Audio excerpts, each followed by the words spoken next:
Assalamualaikum warahmatullahi wabarakatuh. Perkenalkan, nama saya Novianti Eka Mukti dari E-Kelas 22B. Di sini saya akan mereview buku yang berjudul Filsafat dan Teori Kepemimpinan karya Dr. Wendy Setmadi Hutahayan. Berikut ini kesimpulan setelah saya membaca buku ini. Yang pertama, kepemimpinan dan teori kepemimpinan. Kepemimpinan adalah seni mempengaruhi orang lain untuk mencapai tujuan bersama melalui kemampuan membimbing. Pemimpin efektif menunjukkan keberanian, bertanggung jawab, dan mampu mengelola konflik.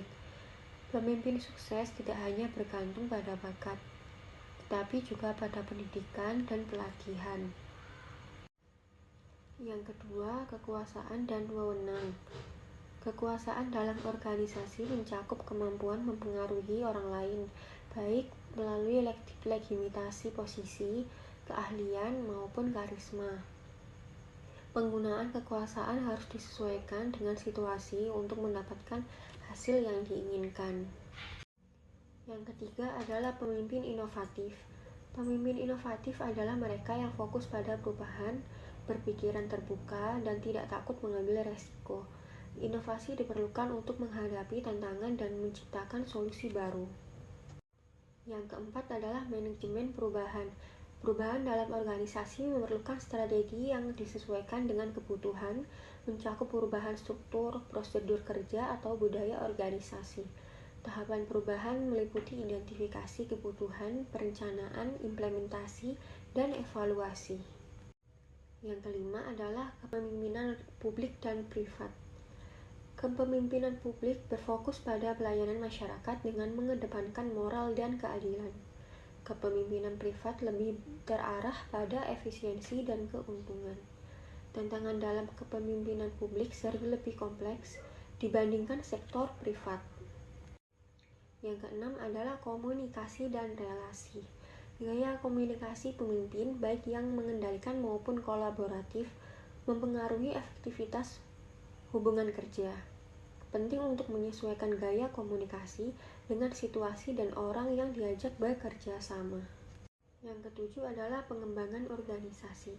Perubahan yang efektif dalam organisasi melibatkan kolaborasi, analisis yang tepat, konsultasi, dan negosiasi. Pengembangan ini bertujuan meningkatkan adaptasi terhadap perubahan teknologi dan tantangan pasar. Kali ini saya akan memberikan review buku berjudul Filsafat dan Teori Kepemimpinan oleh Dr. Wendy berfokus pada pembahasan mendalam tentang kepemimpinan dari perspektif filosofis dan teoritis. Berikut adalah review tentang isi buku berdasarkan prinsip dan tema umum yang relevan dengan materi kepemimpinan. Review buku ini membahas aspek mendalam tentang kepemimpinan, kekuasaan, manajemen perubahan, dan pengembangan organisasi. Berikut adalah analisis rinci. Yang satu, isi dan kedalaman materi. Kelebihan, komprehensif. Dokumen mencakup topik utama seperti definisi, kepemimpinan, teori kekuasaan, manajemen perubahan, dan strategi kepemimpinan yang inovatif. Pembahasannya sangat lengkap. Relevansi. Masalah krisis kepemimpinan, pentingnya inovasi dan adaptasi terhadap perubahan organisasi relevan dengan ketantangan saat ini. Kekurangannya, 1. Minim contoh praktis.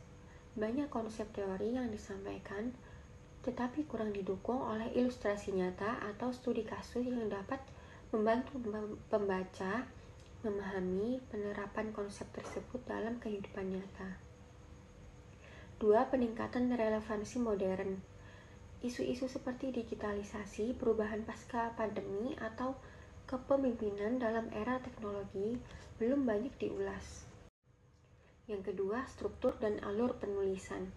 Kelebihannya, yang pertama, struktur terorganisasi.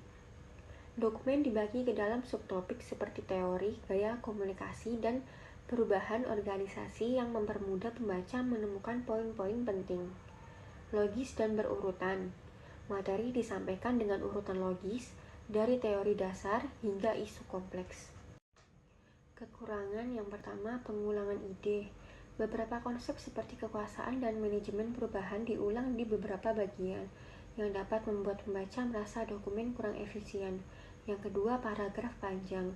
Paragraf yang panjang membuat pembaca sulit menangkap inti informasi dengan cepat. Yang ketiga, gaya bahasa dan penyampaian. Kelebihannya yang pertama, formal dan akademis. Bahasa yang digunakan sesuai untuk konteks akademik dan profesional. Dua, penggunaan istilah teknis. Istilah seperti kekuasaan, legitimasi, dan manajemen perubahan digunakan dengan akurat. Kekurangan yang pertama, kekonsistenan gaya penulisan. Terkadang terdapat pencampuran antara gaya formal dan informal yang bisa menimbulkan kebingungan. Dua, keterbacaan. Beberapa kalimat terlalu panjang atau kompleks yang dapat membuat pembaca kehilangan fokus. Yang keempat adalah penekanan pada visualisasi. Kekurangan utama, dokumen ini seluruhnya berbentuk teks tanpa adanya tabel, diagram atau elemen visual lain yang dapat memperkuat pesan atau membuat dokumen lebih menarik. 5. Elemen tambahan. Kekurangan yang pertama, kurangnya data pendukung.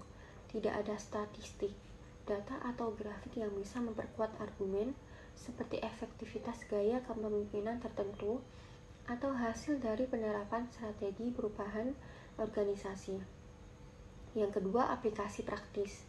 Pembaca akan lebih terbantu jika ada panduan langkah-langkah praktis untuk mengaplikasikan teori yang disampaikan. Kesimpulannya, buku ini adalah referensi yang kaya informasi dan bermanfaat untuk memahami konsep kepemimpinan dan manajemen organisasi. Namun, beberapa aspek dapat ditingkatkan untuk meningkatkan daya tarik dan efektivitasnya. Yang pertama, penambahan contoh nyata. Masukkan studi kasus atau pengalaman nyata untuk mendukung teori. 2. Penyederhanaan bahasa. Gunakan kalimat yang lebih ringkas untuk meningkatkan keterbacaan. 3. Pengurangan repetisi. Gabungan bagian yang membahas konsep yang sama. 4. Visualisasi.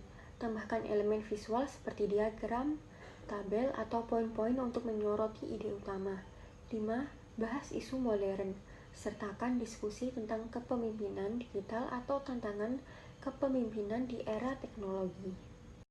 Secara keseluruhan, buku ini memberikan landasan filosofis dan teoritis yang kuat tentang kepemimpinan, cocok untuk akademisi, mahasiswa, atau profesional yang ingin memahami aspek mendalam kepemimpinan. Meski demikian, menambahkan elemen praktis atau diskusi konteks modern akan membuat buku ini lebih relevan untuk pembaca yang mencari panduan aplikatif. Sekian kesimpulan dan review buku yang berjudul Filsafat dan Teori Kepemimpinan karya Dr. Wendy Setmadi Hutahayan oleh Noviantika Mukti. Demikian, wassalamualaikum warahmatullahi wabarakatuh.